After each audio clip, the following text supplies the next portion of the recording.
때때로 살다 보면 사람들의 관심이 한 곳에 몰릴 때가 있습니다. 한 2년 전쯤에 먹태깡이라는 과자가 유행한 적이 있습니다. 잘 알지요? 정말 맛있다고 해서 이 편의점 저 슈퍼 돌아다녀 봤지만 한참 인기 있었을 때는 그걸 그렇게 구하기가 어려웠습니다. 다행히 이제 지인이 이렇게 잘 소개를 해줘서 하나 정도 잘 구해서 넘겨줬습니다. 그래서 이제 마음으로 기대를 하면서 이제 아내와 함께 그거를 한 개 먹어봤지요. 맛은 기대한 만큼은 아니었습니다. 자극적인 새우깡, 그 이상은 아니더라고요. 이렇게 사실 경험하면 별것도 아닌데 사람들이 좋다고 하니까, 인기가 있으니까 무언가 해보고 싶을 때가 있습니다. 포켓몬빵이 그랬고, 푸바오가 그랬고, 우리 SNS에 철마다 돌아오는 밈이 그렇습니다. 흔히 이런 마음을 군중심리라고 합니다. 많은 사람이 하니까 나도 해야 할 것 같은 그런 마음을 뜻합니다. 물론 이런 마음이 좋은 곳으로 발현될 때는 괜찮습니다. 선행을 한다거나 봉사를 한다거나 또는 이웃을 사랑한다거나 남한테 잘해준다거나 이런 쪽으로 무언가 분위기가 쏠릴 때는 참으로 좋습니다. 하지만 때로는 이런 게 나쁜 곳으로 몰릴 때도 있지요. 그럴 때는 사실 한도 끝도 없이 잔인해지는 게 군중심리입니다. 예를 들어서 아니 땐 굴뚱에 연기가 나는 경우가 있습니다. 아무것도 아닌 가십기사 하나로 인해서 특정인에 대한 소문이 진실처럼 꾸며져서 그 사람을 공격할 때가 있습니다. 그런데 나중에 보면 그 소문이 와전된 거랍니다. 그렇게 되면 누가 책임을 지나요?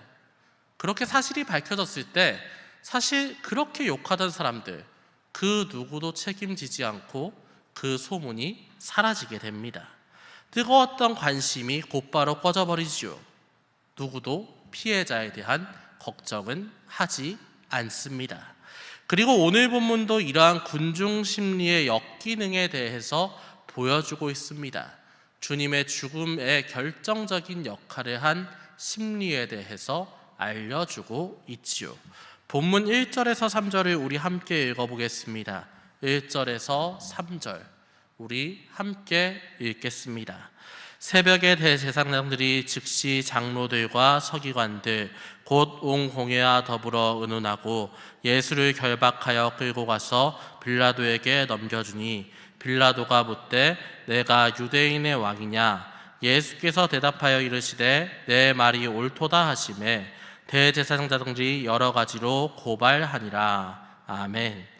지난주 사내들인 일원들은 대제사장 가야바의 집에 모여서 예수님에 대한 신문을 했습니다. 그들은 거짓 증언과 조작으로 예수를 유죄, 좀 더 나아가서는 사형에 처하게 하고 싶어 했지요. 하지만 정작 예수님께서는 그들이 계속적으로 거짓말을 하고 조작을 하고 이러한 협작질을 하고 있는데 이에 대해서 아랑곳하지 않으셨습니다. 아무 말씀도 안 하셨습니다. 그러자 대제사장은 네가 찬송받을 이의 아들 그리스도냐? 라고 물었고 이에 주님께서는 내가 그다. 에고 에이미로 답하셨습니다. 주님께서는 순환길을 각오하시고 하나님의 아들인 것을 밝혔으나 대제사장에게 그것은 예수를 죽일 수 있는 근거가 되었지요. 이에 그들은 예수님을 신성모독으로 몰아붙였습니다. 그렇게 그들의 1차 신문이 끝났습니다. 그리고 오늘 본문 1절 상반절은 그들이 바로 장소를 이동한 후에 다른 공회원들을 모아 공식적인 회의, 정식 공회를 개최함을 알립니다. 이는 오늘 본문 첫 소절에 있는 새벽에 라는 의미로 쓰인 헬라어 프로이라는 단어로 알 수가 있습니다. 이 단어는 아침 일찍 또는 동이 트자마자 정도로 번역을 할 수 있는데 이는 그 시각이 대략 새벽 6시경이었다는 얘기입니다. 이제 저번 주 설교에서 들었을 때에 이제 우리 신문, 예수님을 잡아와서 신문한 시간이 아주 늦은 밤, 그러니까 늦은 새벽, 야간이라고 얘기를 했지요. 그렇게 밤샘 신문을 마치고 곧바로 새벽에 공회를 개최한 겁니다. 왜 이렇게 빨리 바로 회의를 열었을까요? 그 이유는 바로 정식 재판, 회의 말고 정식 재판을 요청해야 했기 때문입니다. 보통 로마의 관리나 귀족들은 아침 일찍 공무를 마치고 난 다음에 이제 늦은 오전, 예를 들면 우리 요즘 말로 하면 한 브런치 타임 정도 되면 여가를 즐기는 삶을 살았습니다. 상대방 사교계의 사람을 만나거나 귀족들끼리 어울려가지고 이제 식사를 한다거나 이런 삶을 보통 이제 늦은 오전부터 시작하고는 했지요. 그래서 로마의 관리들은 아침에 일어나서 모든 일을 마치고 그 시간을 이어갔습니다. 그래서 대제사장들도 이것을 알고 그 바로 직전에 재판을 해서 예수의 사역을 언도하기 위해서, 확전시키기 위해서 이렇게 빨리 일을 서두른 겁니다. 그렇게 정식 공회를 결의한 후에 빌라도에게 정식 재판을 요구했습니다. 그래서 빌라도는 신문을 진행합니다. 먼저 예수님께 이렇게 질문을 했지요. 네가 유대인의 왕이냐? 이 말에서 우리는 몇 가지의 사실을 알 수가 있습니다. 공회에서는 하나님의 아들이냐, 이전에 신문에서는 찬송받으리의 아들이냐 라고 묻던 그 질문이 갑자기 빌라도에게 와서는 네가 유대인의 왕이냐로 변경이 되었습니다. 이유는 신성모독이 로마법으로 죽을 죄가 아니었기 때문입니다. 신성모독은 유대교에서나 문제가 되는 일입니다. 로마가 하나님을 섬기는 건 아니지 않습니까? 로마 입장에서 하나님을 모독하는 게 무슨 죄였겠습니까? 그저 그것은 유대인들 안에서의 죄일 뿐입니다. 그래서 어떻게든지 이 신성모독의 죄가 로마법에 저촉된다는 것을 알려야 했던 겁니다. 정식 공회로 빨리 모여서 했던 일이 무엇이었냐면, 공회에서는 예수가 하나님을 모독하는 죄를 범했는데 이 죄가 로마의 총독이 듣기에 로마 사회를 위협하는 행동이다 라는 걸 알려줄 만한 근거로 만들 수 있을까를 논의한 겁니다. 그렇게 해서 적당히 끼워 맞추기 한 게 유대인의 왕이라는 호칭이었지요. 유대인의 왕으로서 백성들을 선동하고 혼란시키고 혹시나 밀란을 일으킬 수도 있는 그런 사람이다, 이런 식으로 빌라도에게 고발을 한 것입니다. 그래서 빌라도가 예수께 이렇게 물었습니다. 찢겨지고 결박당해 초라해 보이는 예수께 조롱조로 이렇게 물었지요. 네가 유대인의 왕이냐? 안 그런 걸 알면서도 괜히 조롱하면서 그렇게 물은 겁니다. 그러다 예수님께서 뭐라고 하십니까? 2절 하반절에 이렇게 나옵니다. 네 말이 옳도다 라고요. 네 말이 옳도다. 어찌 보면 바로 긍정하는 말처럼 들립니다. 마치 대제사장이 하나님의 아들이냐라고 물어봤을 때 내가 그라 라고 했던 긍정의 대답과 같아 보이지요. 하지만 이 말을 원역대로 풀어보면, 원래 히브리어 그대로 풀어보면 당신이 말하였다입니다. 당신이 말하였다는 말은 정확하게 긍정이라고 하긴 좀 그렇습니다. 그저 질문에 대해서 네가 그렇게 말했잖아 라고 얘기하는 겁니다. 어떻게 보면 긍정인 것 같기도 하고 어떻게 보면 적당히 미루는 것 같은 유보적인 표현이라고 할 수가 있지요. 왜 주님께서는 이런 표현을 쓰셨을까요? 이유는 그 질문이, 네가 유대인의 왕이냐고 한 그 질문에 유대인의 왕이라는 그 호칭이 맞기도 하고 아니기도 해서 그렇습니다. 주님께서는 분명 하나님의 아들이시고 그리스도시며 유대인이 섬기는 하나님의 아들이시기 때문에 유대인의 왕이 맞습니다. 하지만 그렇다고 해서 그 유대인들의 정치적인 왕, 오늘 빌라도가 생각하고 대제사장들이 생각하고 누구나 바라는 그 메시아 상, 그 정치적인 왕, 전쟁에서 로마를 구해내고 유대인들의 선민으로 세우는 그런 왕은 아닙니다. 빌라도가 물은 건 분명 네가 유대인들의 정치적인 왕이냐, 그러니까 네가 로마에 반역하여서 반란을 일으키고 유대인들을 해방시켜 주려고 했느냐라는 질문일 수 있는데, 질문입니다. 그래서 주님께서는 유보적인 표현으로 당신이 그렇게 이야기했소 라고 얘기한 겁니다. 그리고 이 대답으로 인해 빌라도는 명확한 판단을 하기가 애매해졌지요. 또한 대제사장들도 당황했습니다. 자신들이 신문할 때 긍정했던 예수가 갑자기 애매하게 나오니까 다른 방법이 없는데? 라는 생각을 한 겁니다. 그래서 3절은 이렇게 말합니다. 대제사장들이 여러 가지로 고발하는지라. 대제사장들이 여러 가지로 고발하는지라. 공회에서 제기되었던 여러 가지 혐의점들을 빌라도에게 이야기해서 어떻게든 예수를 사형으로 몰아가고자 노력한 것입니다. 혐의점을 제기했다. 그렇다면 예수께서는 어떻게 해야 합니까? 반박을 해야겠지요. 하지만 주님께서는 4절과 5절에 나와 있듯이 또 아무런 대답도 하지 않습니다. 왜 그랬습니까? 이전 장에서 대제사장들이 신문할 때와 마찬가지의 상황입니다. 주님의 관심은 오로지 하나님의 뜻을 이루는 순환의 길을 걸어가는 것, 그래가지고 대속하는 것, 죄를 대속하는 것 그 외에는 없다는 것을 확실하게 보여주는 겁니다.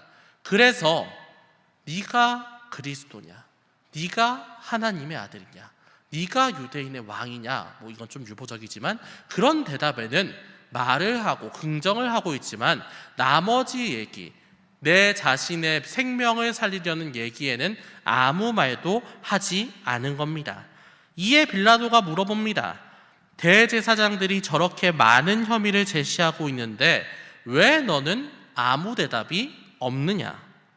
하지만 예수께서는 이 질문을 듣고도 끝까지 대답하지 않으십니다. 대제사장들의 열렬한 고소행위와 대조되는 예수의 침묵. 빌라도는 이에 놀랍니다. 왜 놀랐습니까? 정확한 말로 표현하기 어려운 감정이었을 겁니다. 자신을 해하려는 사람들에 대해서 반박하지 않는다.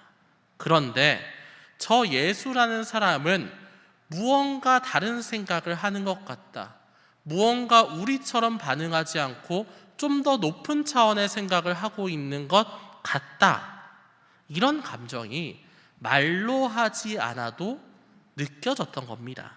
마치 믿지 않는 사람이 조금이나마 그리스도를 체험했을 때, 무언가 특별한 경험을 했을 때 느끼는 감정이 바로 이런 겁니다. 그동안 신도 없다고 생각했고 그리스도에 대한 경험도 무시해 왔는데 뭔가 모르게 교회에 다니는 사람에게서 또는 성경에서 또는 하나님의 이름도 없이 그냥 기도해 봤는데 무언가 특별한 감정이 느껴졌을 때, 특별한 일이 일어날 때 사람들은 하나님에 대한 관심을 갖게 됩니다. 왠지 모를 호감을 갖게 되지요. 그리고 여기에도 이런 감정을 가진 청년들이 있을 겁니다. 교회를 다닌다고, 여기에 있다고 모두 다 예수를 믿는 건 아니니까요. 그저 부모님이 다니고 있기에 믿는 친구가 전도해서, 또는 이 공동체가 되게 좋기 때문에, 또는 어떠한 경로로 하나님에 대한 관심이 생겨서 다니는 분들이 있을 겁니다. 그런 분들은 교인일 수는 있지만 성도일 수는 없습니다. 그저 놀라서, 흥미로워서, 무언가 특별해 보여서 교회 생활을 하는 것뿐입니다. 하지만 그것도 하나님의 은혜입니다. 의견 하나님에 대해서 느꼈다는 것만으로도 다른 사람들보다 훨씬 더 은혜를 많이 받은 겁니다. 하지만 문제는 그런 은혜를 받았다고 해서, 주님에 대한 특별한 감정을 가졌다고 해서, 무언가 호감을 가졌다고 해서 그것 때문에 꼭 믿음으로 나아가는 건 아니라는 겁니다. 마치 호감을 가진 빌라도가 그랬듯이 말입니다. 오늘 본문 6절에서 7절을 함께 읽어보겠습니다. 6절과 7절 우리 함께 읽겠습니다. 명절이 되면 백성들이 요구하는 대로 죄수 한 사람을 놓아주는 전례가 있더니 밀란을 꾸미고 그 밀란 중에 살인하고 체포된 자 중에 바라바라 하는 자가 있는지라. 아멘. 앞선 마가복음 설교에서 말씀드렸듯이 오늘 본문의 시기적인 배경은 유대 최대의 명절 유월절 기간입니다.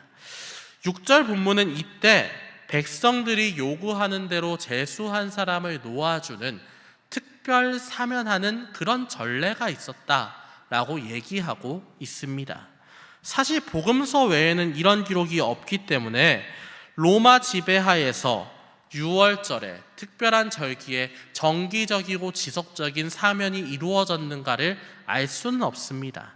다만 로마 제국 지배하의 총독들은 정치적으로 얽힌 문제를 해결하기 위해서 종종 일정 기간 동안 특별 사면을 행하고는 했습니다.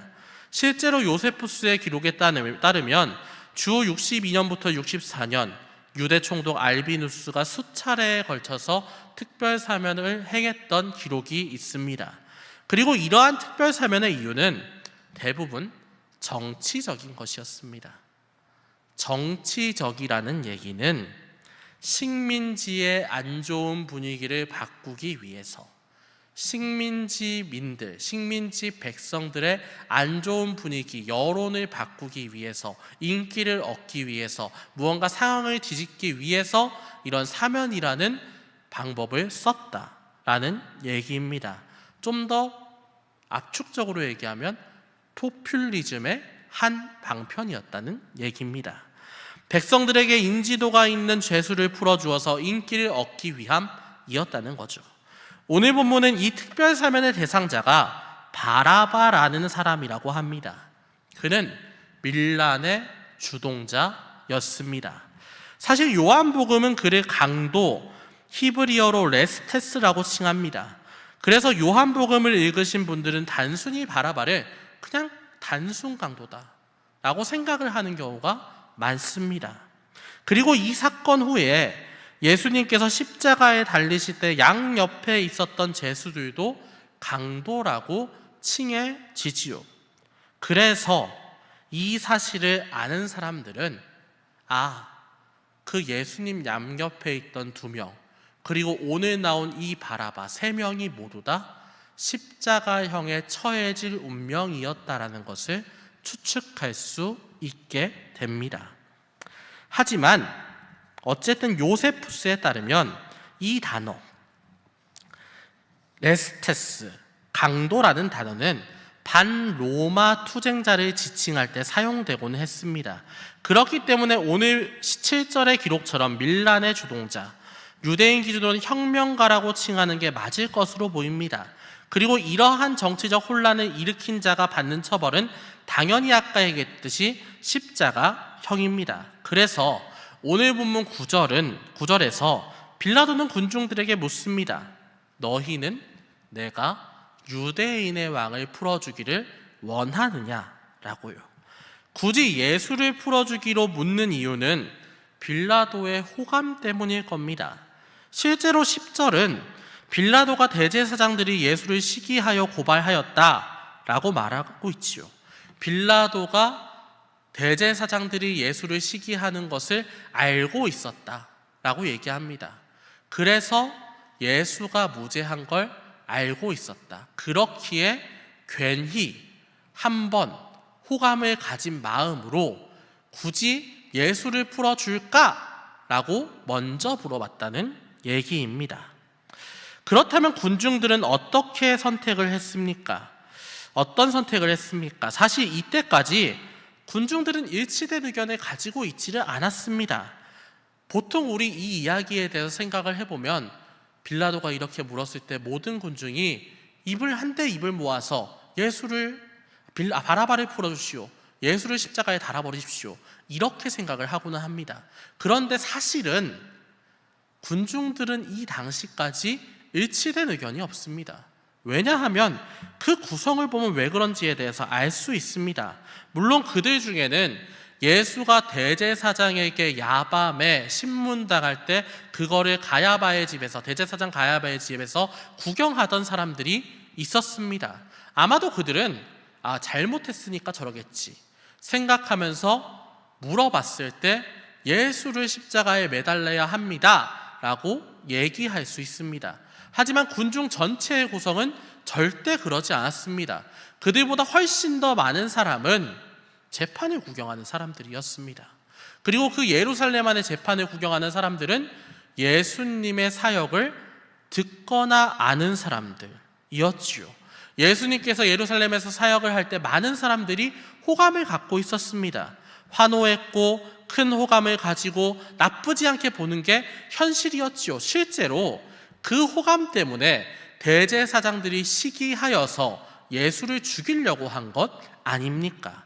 그래서 이러한 분위기를 눈치챈 대제사장들은 군중을 선동하기 시작합니다. 11절 초반에 상반절에 그러나 대제사장들이 무리를 충동하여 라고 나와 있습니다. 그러나 대제사장들이 무리를 충동하여, 이는 그들이 열심히 군중을 선동했다라는 말입니다. 그리고 마침내 나온 대답, 군중의 외침은 11절 하반절 바라바를 놓아달라 였습니다. 그렇다면 빌라도는 어떻게 합니까? 호감 있는 예수를 어떻게든 변호했습니까? 그렇지 않습니다. 12절을 보면 이렇게 대답을 하고 있습니다. 우리 12절의 말씀을 우리 함께 읽어보도록 하겠습니다. 12장 축도가 나왔네요. 네. 12장 12절을 함께 읽어보도록 하겠습니다. 자막에 좀 문제가 생겼나 본데 잠시 제가 읽겠습니다. 함께 읽겠습니다.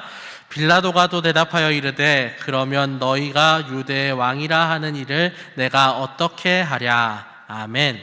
너희가 유대인의 왕이라 하는 이를 내가 어떻게 하랴. 아멘. 빌라도는 군중의 의견을 수용한 후에 그를 어떤 벌에 처할지, 예수를 어떤 벌에 처할지를 물어봅니다. 어쨌든 호감보다는 흐름에 몸을 맡긴 겁니다. 정치적인 선택을 한 겁니다. 이에 군중들이 소리를 칩니다. 그를 십자가에 못 박게 하소서라고요. 굉장히 당황스러운 요청입니다. 물론 유대인의 왕이라는 제목은 정치적으로 봤을 때 십자가형에 처할 만합니다. 하지만 예수는 근거가 없지 않습니까? 실제로 정치범이라는, 밀란을 주동했다는, 사회를 혼란시켰다는 근거가 정확하게 없지 않습니까? 무죄 상태라는 얘기입니다. 근데 그 상황에서 군중들이 십자가에 달아야 된다라고 하는 건 굉장히 당황스러운 얘기. 이야기로 봐도 그렇고 빌라도에게도 굉장히 당황스러운 얘기입니다. 왜냐하면 법적 책임을 져야 할 수 있기 때문입니다. 그래서 빌라도는 14절 상반절에 이렇게 다시 한번 묻습니다. 이게 무슨 말이냐? 예수가 무슨 악한 일을 했느냐? 라고요. 하지만 이에 돌아온 군중의 대답은 십자가에 못 박게 하소서라는 더 큰 외침이었습니다. 그리고 빌라도는 결국은 자신이 가졌던 호감을 접어두고 정치적 결정에 따라 예수를 십자가로 보내기로 합니다. 우리는 이런 빌라도의 모습에서 사회적인 우리의 모습을 볼 수가 있습니다. 사실 사회생활할 때 우리는 대부분 군중 심리를 거스르는 것을 굉장히 싫어합니다. 되도록이면 다수결, 되도록이면 분위기에 맞춰 사는 것을 당연하게 생각하고는 하지요. 술에 술 탄 듯 물에 물 탄 듯 적당히 중간만 하면서 평범하게 살고 싶은 게 사실 사람들의 바람입니다.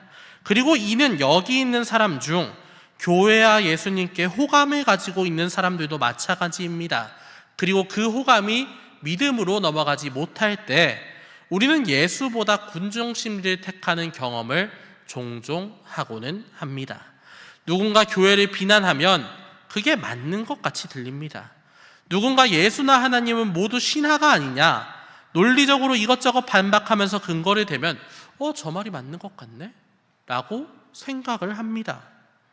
사회적으로 내 주변에 있는 사람들이 교회를 싫어하면, 예수를 싫어하면 그냥 따르는 게 당연하다고 생각을 합니다. 그런데 그건 주님께서 주신 은혜를 놓치는 행위입니다. 오늘 빌라도는 그 은혜를 놓쳤습니다. 그리고 대제사장 무리와 같이 그리스도를 십자가에 못 박은 책임을 면치 못하게 되었습니다. 그리고 이는 우리도 마찬가지입니다. 확고한 믿음으로 나아가지 못한다면, 호감이 확고한 믿음으로 바뀌지 않는다면 결국 우리도 이해 득실에 따라서, 상황에 따라서 주님을 못 박는 그런 우를 범할 수 있다는 얘기입니다. 군중 심리에 따라서요. 물론 모두 다 그렇다는 건 아닙니다. 하지만 주님께서 여러분에게 뻗어주신 손을 잡지 못한다면 결국 우리는 우리의 죄로 주님을 십자가에 매단 죄인으로 남게 될 뿐이지요. 물론 매번 얘기하지만 주님을 따르지 않는다고 해서 세상살이가 어떻게 힘들어지는 것 아닙니다. 당장 어떤 큰 문제가 생겨서 너무나 힘들 것이다? 그런 거 아닐 겁니다. 근데 찝찝함은 남습니다. 주님께서 주셨던 은혜, 그때 가졌던 특별한 관심과 호감, 그 은혜를 뿌리친 게 이상하게 마음속에 응어리가 되어서 남게 됩니다. 그리고 어느 순간 주님을 택하지 않는 내 자신이 몸서리치게 후회될 날이 옵니다. 왜냐하면 신앙은 그저 우리 삶만 주장하고 우리 육신으로 보이는 것들만 주장하는 게 아니라 우리의 몸과 마음과 영혼을 주장하는 표지니까요. 실제로 저는 이런 사람들을 많이 봤습니다. 신학하다가 그 길을 포기하고 교회를 다니다가 안 다니다가 하면서 계속 고민하는 사람들을 봤습니다. 젊은 날 주님의 은혜를 기억하지만 세상 속에서 마음대로 살다가 교회 언저리에서 적당히 교인으로만 맴도는 사람도 봤습니다. 무언가 명확한 선택은 하지 않는데 세상과 교회 그 중간 어디쯤에서 이것도 저것도 아닌 삶을 살면서 계속적으로 회의하는, 회의감을 느끼는 사람들도 봤습니다. 그분들 세상에서 보기에는 엄청 멀쩡합니다. 멀쩡한 직장을 가지고 멀쩡한 사업체를 가지고 사회에서 나름대로 인정받는 사회적 위치에 있는 사람들로 사는 분들입니다. 그런데도 신앙 앞에서는 뭐 하나 하지 못하고 맴도는 삶을 살고 있다는 얘기입니다. 물론 이런 증언이 이해가 안 될 수도 있습니다. 그리고 나에게는 그런 일이 일어나지 않을 것이다라고 지금은 확언할 수도 있겠지요. 하지만 주님을 등지고 수도 없이 후회한 많은 선배들에 대한 예시를 들으셨다면 굳이 그들을 따라서 나도 후회할 필요는 없지 않겠습니까? 후회할 일을 만드는 것보다 무언가 해보는 게 훨씬 더 낫지 않겠습니까? 수많은 선배들이 주님을 따르면 힘들더라도, 좀 어렵더라도, 조금 비판당하더라도 바른 길 가는 거라고, 그 길은 값어치가 있다고, 분명히 그 길의 끝은 굉장히 행복할 것이라고 얘기를 한다면 굳이 다른 길로 갈 필요는 없는 것 아니겠습니까? 주님께서는 십자가라는 말도 안 되는 형벌을 감내하면서 여러분에 대한 사랑을 확증하고 계시는데 분명히 여러분을 사랑하셔서 십자가에 딱까지 매달리시고 계속적으로 오늘의 설교까지 반복되고 있는데 굳이 왜 그 사랑을 뿌리치는 만행을 저지르려 한다는 얘기입니까? 세상을 좀 거스르더라도 군중 심리에 좀 맞지 않더라도 주님의 손을 꼭 붙잡고 신앙의 높은 경지에 이르신다면 우리 삶이 남들 보기에는 좀 바보 같을 수 있겠지만 분명히 그 삶 속에 여러분이 느낄 수 있는 진정한 행복이 있을 겁니다. 사랑하는 청년부 여러분이 주님에 대한 호감만 갖는 것이 아니라, 그냥 교회만 나오는 게 아니라 이제는 그 호감이 변모하여서 믿음으로 발전하는, 그래서 확고한 믿음을 가지고 주님을 붙잡으면서 나아가는, 그래서 주님께서 나를 사랑하신다, 나를 이끄실 때에 그 주님의 길을 어렵더라도 따라갈 수 있는 우리 사랑하는 청년부 여러분 되시기를 주님의 이름으로 축원합니다. 우리 이 시간에 잠시 기도하겠습니다. 사랑과 은혜가 충만하신 하나님 아버지, 감사합니다. 오늘 마가복음 15장의 말씀으로 주님의 음성을 듣게 하시니 감사합니다. 하나님 아버지, 사순절입니다. 참 우리가 돌아오는 사순절마다 주님의 아픔과 고통과 힘듦에 대한 말씀을 묵상하지만, 사실 묵상하면서도 너무나 평범하게 아무것도 아니게 느끼는 삶을 살았습니다. 하지만 주님께서는 분명 우리를 위해서 희생하셨고, 그 희생으로 우리의 죄를 대속하셨으며 우리를 살리신 그리스도라는 것을 믿고 나아갑니다. 오늘 말씀을 통해서 이러한 사실들이 믿어졌다면 우리가 그저 주님께 호감을 갖는 사람들이 아니라 믿음으로써 나아가는 사람들이 될 수 있기를 원합니다. 우리 청년들이 정말 이 젊은 시절부터 주님께 그렇게 나아갈 수 있게 하여 주시옵고, 그렇게 확고하게 굳어진 믿음이 정말 주님과 함께 동행하는 매개체가 되어서 평생을 주님과 동행하면서 순간순간 어렵더라도 그 어려움을 통해서 정말 주님에 대한 행복감을 느끼는 우리 청년부가 될 수 있도록 주님께서 허락하여 주시옵소서. 주님께서 이 모든 것을 이루실 것을 믿사오며 거룩하신 우리 주 예수 그리스도의 이름으로 기도합니다. 아멘.